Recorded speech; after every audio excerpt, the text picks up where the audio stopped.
everybody. Welcome to the news. Sue's gone with our neighbor up to Spanish Springs, and I thought I'd take this quiet time to do some of this news.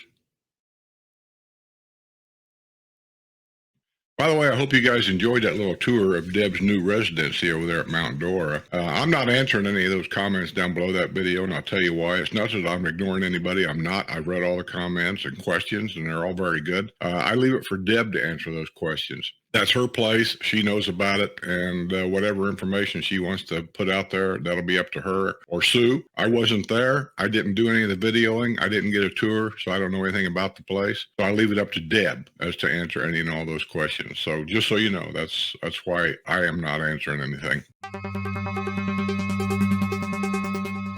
Wildwood commissioners gave final approval Monday to revised agreements with the village's land company that adds and rezones 643 acres for the villages of Southern Oaks. The additional acreage is in several locations south of State Road 44, not far from Brownwood, and near County Road 470, not far from the Sumter Lake County line. Some of the properties recently were annexed to Wildwood and are all rezoned for age-restricted development so the villages can build homes. One area is northwest of Lake Okahumka, extended to State Road 55 and Megason Road. Another is west of Morse Boulevard and south of Villages Grow Greenhouse. A third area is south of County Road 562, and three other areas are north and south of 470 near the Sumter Lake County line. Commissioners initially approved adding the properties in May. The ordinance was submitted for state review before final adoption. Another revised agreement approved Monday revised architectural standards and golf cart operations in new villages and neighborhoods. Commissioners also endorsed a Southern Oaks subdivision plat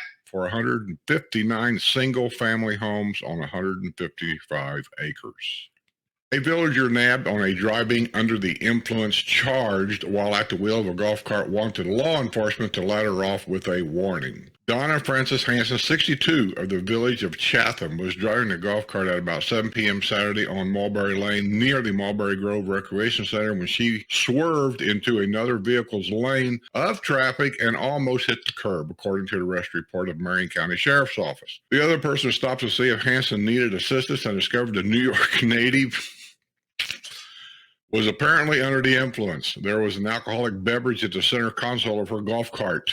The Marion County Sheriff's deputy responded to the scene and found that Hanson's words were extremely slurred and mumbled. The deputy attempted to have Hanson take part in field sobriety exercises, but she almost fell over, stumbling backwards. A criminal history check revealed she has 6 prior convictions for driving under the influence, including convictions in Broward, Volusia, and Palm Beach counties. Her driver's license is currently suspended.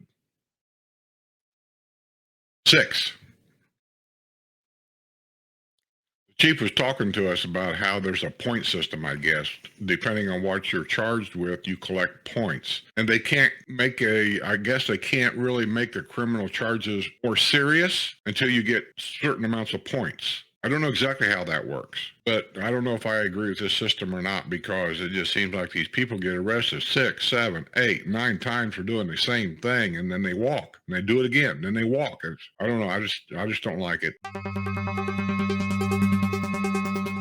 A restaurant worker in the Villages was arrested after allegedly threatening to shoot his girlfriend's dog. What's a dog got to do with it?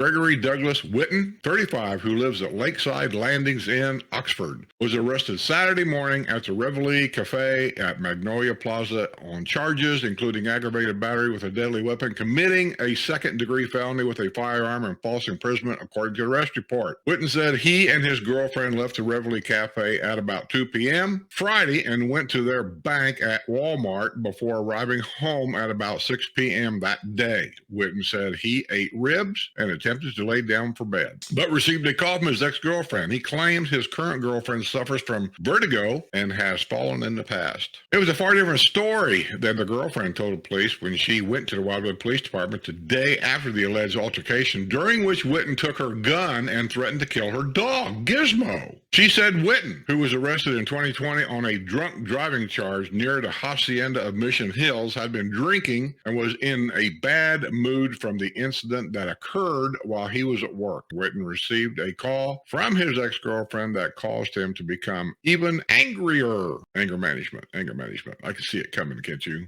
Witten, who stands 6 foot tall and weighs 200 pounds, grabbed his girlfriend's gun and told her, "Say goodbye to Gizmo." She tried to get the dog away from Witten, but he pushed the barrel against her forehead and told her, "Don't move." He struck her with his fist and took away her phone, and as she tried to call 911, she curled up in a ball on the floor as Witten continued to strike her. The next day, she went to the police department. EMS personnel was called to examine her injuries. Witten, whom the woman has been in a relationship with for about a year, was booked at the Sumter County Detention Center. Bond for the Akron, Ohio native was set at $85,000. Let him set. I wouldn't even put a bond on him for somebody like that.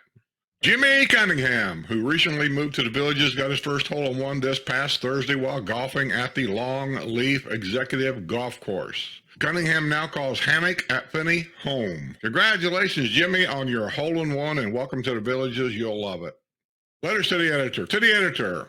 On top of the world, a housing development in Ocala, they will not allow signs. Talking to friends in On Top of the World, I see how much better the living would be in the Villages. I think about how much better all of our lives would be if we adopted that rule. Or another way to look at it would be how much worse all of our lives would be if the people in the Villages started displaying signs that pitted Protestants against Catholics. If that notion sounds crazy, it's the same hate political signs ruined the friendliness of that Villages now. I can see how much better all our lives will become if we ban political signs. Oh, that was sent in by our buddy, Ed McGinty of the Village of Hadley. Well, Ed, I'm only going to say one thing, my friend, about all this. I don't want to get too deep in you. I have sent invitations to you by your email inviting you to come on WNL so we could talk 10 or 15 minutes about your side of every story, and you haven't responded. So I'm just going to say this. I don't have any problem with political signs. I don't. What I have a problem with is people's reactions to political signs. That's disgusting to me, and I don't even want to live around these people anymore. But you, my friend, your signs went beyond political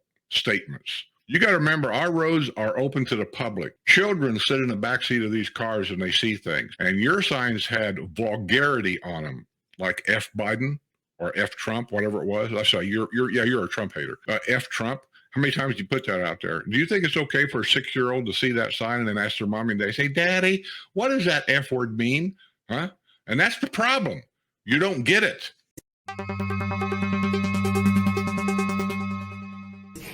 Culver's customers are celebrating the opening of a new restaurant near the Villages. The Culver's is now open at the Beaumont Development on County Road 466A in Wildwood. It opened July 5th. The dining room and the drive-up have been doing a brisk business since opening.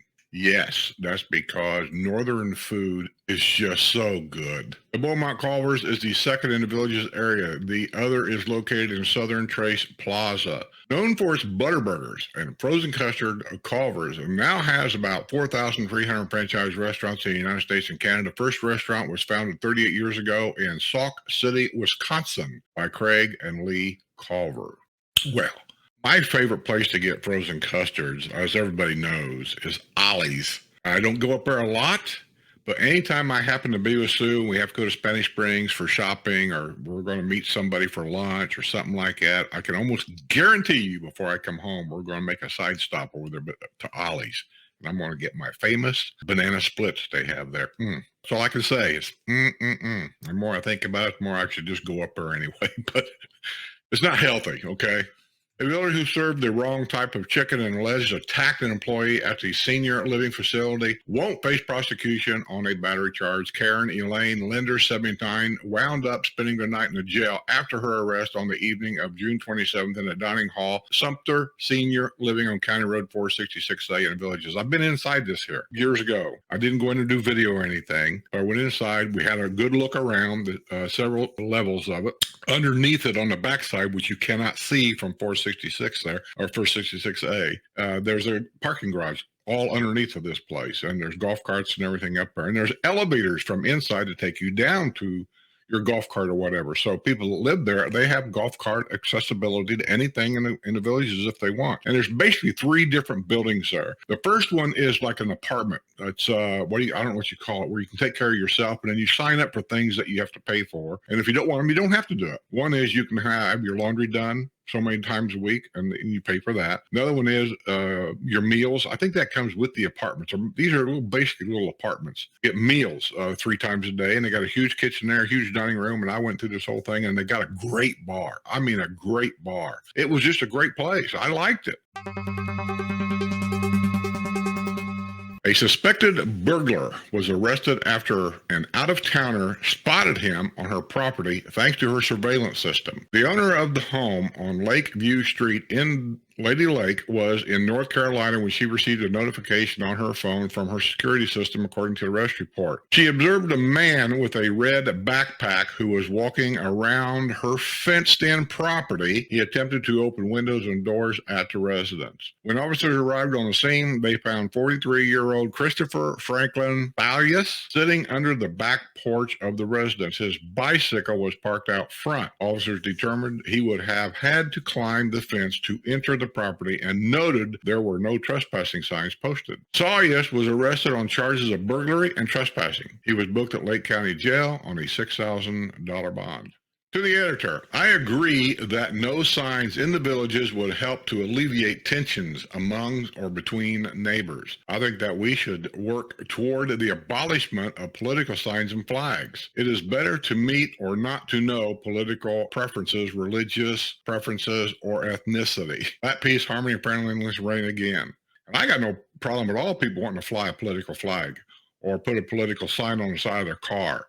I saw one down at Brownwood the other day.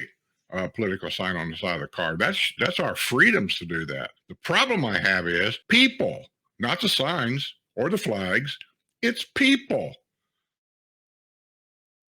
Think about it. A village's box office employee's golf cart was snatched from a parking lot at a town square in the village as a longtime box office employee had parked her dark blue 2017 Yamaha gas-powered golf cart on the night of June 21 in a parking lot at 970 Delmar Drive at Spanish Springs Town Square. She returned at 7 a.m. the following morning and found that her golf cart had vanished, according to the affidavit of probable cause from the Lady Lake Police Department. I want to stop right there real quick. I'm not justifying stealing anything at all, but there's so many things we can do to help alleviate a lot of this. One of them is she left her golf cart there all night apparently, and then came back 7 a.m. to get it. Why are we leaving the golf cart just sitting out there at Spanish Springs all night? That's, should I let it go? A detective began working with the village's technology solutions group to obtain surveillance images from the square at the time of the theft of the golf cart. An image was provided that led to the development of 39-year-old Patrick Ewell White of Oklahoma as a suspect. White had been arrested June 23 along with 40-year-old Kathleen Helene Vanson of Summerfield in a golf cart that had illegally crossed U.S. Highway 27 and 441 at Bailey Plaza in Summerfield. They were traveling in a blue club car golf cart, which had been rented by White from the village's golf cart store. Rental was overdue. They were taken in custody on drug charges. I'm shocked. A second woman who identified herself as White's girlfriend was not arrested. She looked at the surveillance images from the square and said the man in the photo was White. However, White and Versant both denied any knowledge of a stolen golf cart. A warrant was issued in Lake County charging White with the theft of the golf cart from the box office at Town Square. He was taken into custody on a felony charge of grand theft and booked Wednesday at the Lake County Jail. He was being held without bond, or as his bond has been revoked on a previous charge of grand theft and burglary. This is about a band group. I'll read it real quick. They still want their MTV. The guys in the nerdy-looking rock band known as the Spasmix grew up with MTV, but now they, like many villagers, are hitting middle age, and they are determined to keep the 80s alive. Whoever thought Depeche Mode's Personal Jesus would be played like a golden oldie at Lake Sumter County? Well, we all did. We're not stupid. Matter of fact, Scooter, he mentioned that years ago at Lake Sumter. I was there. Scooter's a funny guy. I like Scooter. He put on a rap record. I'll say record. I know it wasn't a record, but I'll say he played a little bit of a rap record. He's the only DJ here that works 4 hours non-stop, no break, continuous. And he's like the adopted son of the Villages. This goes way back. And these newer ones coming along, they owe people like Scooter a big thank you. They opened the door for you guys. So he started playing rap. And I was at the square when this happened. And when he played it, it did it.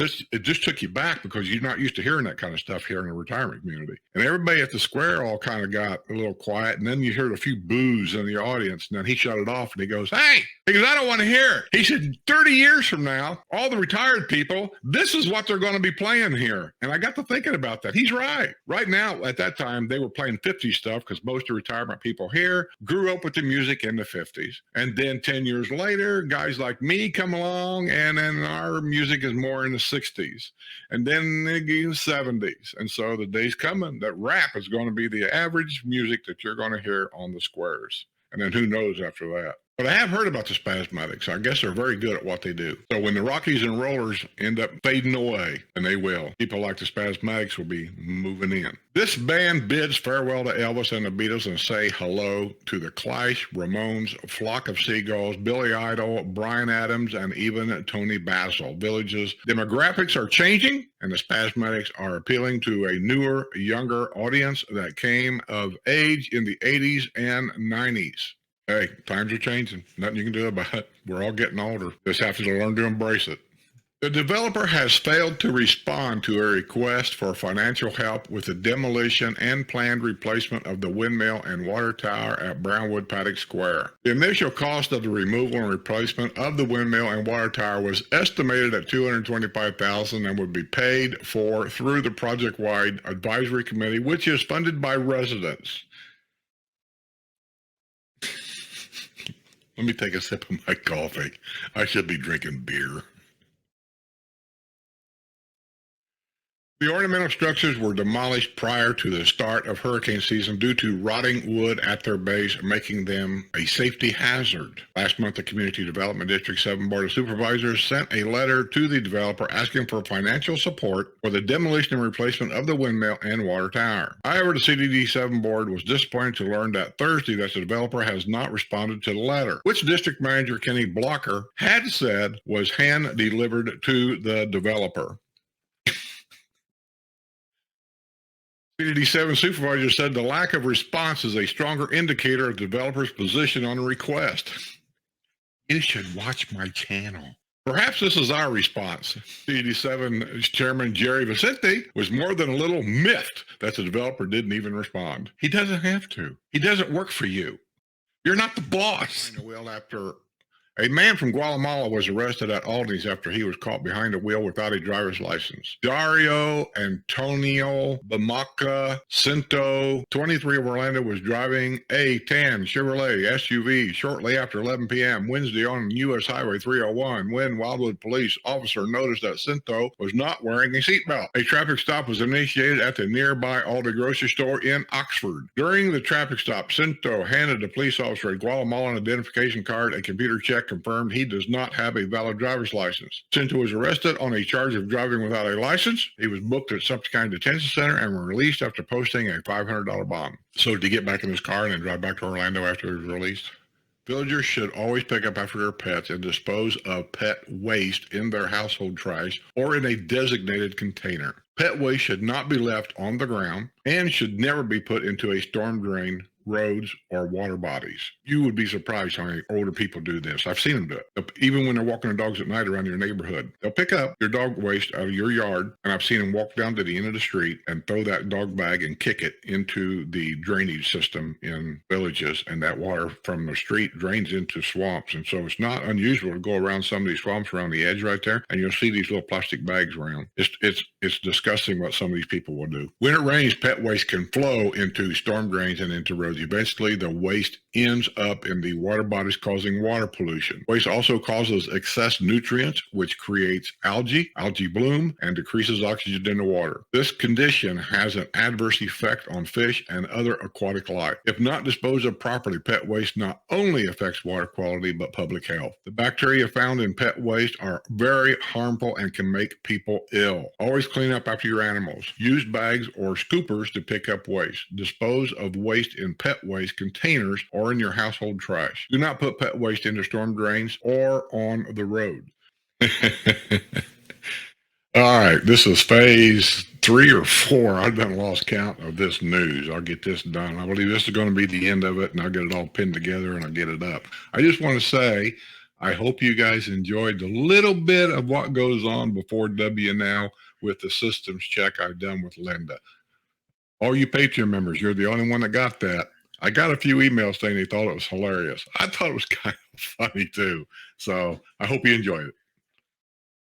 A villager who has been ordered to remove his unapproved Florida room is now facing fraud charges. The Seth L. Mesri, 81, was arrested Tuesday by Lady Lake Sheriff's deputies on Sumter County warrants, charging him with insurance fraud and organized fraud. He was booked at Lady Lake Jail and released after posting a $4,000 bond. Last week, L. Mesri appeared before the Community Development District 2 Board of Supervisors in a bid to save the addition he made to his home without the approval of the Architectural Review Committee. Don't do that. I've said it 100 times. I'm going to say it again. Do not thumb your nose at the ARC Review Committee, because once something happens, they have the reputation that they do not feel sorry for you. They will make you, no matter what the cost is, to go back and do something over and then come back and ask for their permission. Whether you agree, whether you don't agree, just don't do it. After a deed compliance violation was reported, El Mesri went before the ARC to appeal for a retroactive permission to keep the Florida room. The ARC did not grant his request. And there's a picture of the home if you look real hard. I pointed it out the last time. The siding on the homes is 2 different colors. They just won't approve that whatsoever. It's not a unified look, which is part of almost every deed compliance, is a unified look. Letter to the editor. If Richard Randall knew so much about golf etiquette at Della Vista Executive Golf Course, it would have prevented him from getting arrested and sending a fellow golfer to the hospital. I hope the check that his wife had to write to his lawyer was a big one to teach him a little bit of proper etiquette, if that is possible. That's sent in by John Holder, Village of Chatham. I agree with you, John. I'm not disagreeing whatsoever. I just got a feeling that there's something more to this story than what was actually reported. A villager's son has been jailed without bond following his arrest on a Volusia County warrant. Christopher Paul Robbins Leon, 37, who lives with his father at 2176 Smokes Street in Cherryvale Villas in the village of Tall Trees, was arrested Thursday at the probation office in Bushnell on a warrant charging him with violating his probation on a charge of aggravated battery on a law enforcement officer with a deadly weapon. Brilliant. The offense took place March 12, 2020, and Robbins Leon is scheduled to be on felony probation through September 2024. He was booked at the Sumter County Detention Center, where a hold was put on his custody by officials from Volusia County. A man driving a Corvette was ticketed Friday morning after pulling into the path of a landscaping truck in the villages, prompting a collision. The accident occurred at 7:14 a.m. when the Corvette was northbound on Canal Street and the landscaping truck was westbound on Benita Boulevard near the entrance of the village of Largo, according to the Sumter County arrest report. The driver of this Corvette was ticketed for running a red light in a crash. Witnesses told traffic investigators that the Corvette ran a red light, causing the crash. The driver of the Corvette was ticketed for running a red light. A Village of Caroline resident has been appointed to the Community District Development Board 6 seat previously held by her mentor. Tweet Coleman was appointed Friday to the seat, which had been held by Supervisor Andrew Curtis. He died July 3rd after suffering a heart attack. He was a candidate for the Florida House of Representatives and would have had to resign his CDD6 seat in anticipation of the upcoming election. Coleman had already qualified to run for the anticipated CDD6 opening and was the lone candidate in the race. The $564,747 renovation project at the Mira Mesa Executive Golf Course is underway. The construction team has already completed most of the stripping on the trees, greens, and fairways, and is currently in the beginning phases of excavating the greens to prepare for new soil. At the same time, significant tree trimming as well as removal of old landscape material is being done to prepare for newer plant installation. The project is being funded by the Amenity Authority Committee. That's us. Community Standards is poised to take action on a recreational vehicle violating the spirit of the 72-hour rule in the villages. That's true. If you've got an RV and you're coming down to visit somebody and you think you're going to park in their driveway, technically you can do that. 72 hours. That rule was really set in place for people that live here that has RVs. That 72-hour rule is for loading and unloading, not for visitors. But visitors do come down and park in the driveway, and they just kind of use that 72-hour rule, and you got to be gone. If you think you're going to come down and plug into the person's house and stay here for 2 weeks, no, you're not. All it's going to take is one complaint, and they're going to have to go, and they'll hold the homeowner liable for the problems on that property. Community District 5 Board of Supervisors on Friday unanimously voted to find that Douglas and Lena Herman have been storing their RV in the driveway of their home at 2336 Wilson Way. The board's vote empowers Community Standards to take action on the repeated violation. A complaint was received April 19th by Community Standards about the RV being parked in the driveway for more than 72 hours. A deed restriction reminder was issued, providing a reminder to the couple that RVs cannot be stored in driveways more than 72 hours at a time. According to the information provided in a public hearing at Seabreeze Recreation Center, another complaint about another longer than allowed stay by the RV was lodged on June 30th. A deed compliance officer spoke with the homeowner and explained the 72-hour rule for loading and unloading. Community Standards said there have been numerous complaints about the RV. Community Standards submitted this photo as evidence as the RV in the driveway at the Herman's home. CDD5 Board Chairman Gary Cadeau said it's obvious that the homeowner has been playing a cat and mouse game with Community Standards. In essence, the homeowner has been keeping the RV in his driveway for 72 hours, briefly moving it and returning it for another 72 hours. It's a way of getting around the rule and using it to your advantage. Most people who have RVs in the villages do it properly and store them in facilities. The board unanimously voted to declare this a recurring violation. That means that if another complaint is received, Community Standards is not required to give the Hermans reasonable time to correct the violation. The couple could face daily fines of up to $500. Hermans bought their home in 2020 for $280,000. Everybody here stores RVs. This is something that very seldom happens with residents. It's usually a complaint about an RV that's been in a driveway for a week because the person in the RV is a visitor. Okay, I think that's going to be the news. Let me get all this stitched together. We'll put her out there, for good or bad.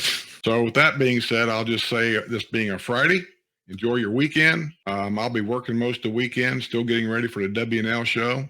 Hopefully some of you can come to the W&L show this coming Wednesday. Not too many days away, about 5 days away, 7 p.m. Our guest is going to be an agent for Farm Bureau Insurance, and we can ask him straightforward questions about what's going on down here in not just the villages, but the state of Florida when it comes to this stuff going on about roofs, shingles, and things like that, and home rates and whatever. All these questions. Come to the show if you got questions. That's where to ask these questions. Come to the live show when he's on. The chat will be right next to it. Get your cell phones out. Do this typing, send them questions in. No promises we'll get to every one of them, but we'll sure try to get to the important ones. The moderators have been alerted about all this. So I'll say this right now. If you got a question, type it in capital letters. They're easier for us to catch. Or even better yet, attach your question to a super chat. Guarantee we'll see that one. See you guys on the other side. And always remember, don't forget to keep the golf cart.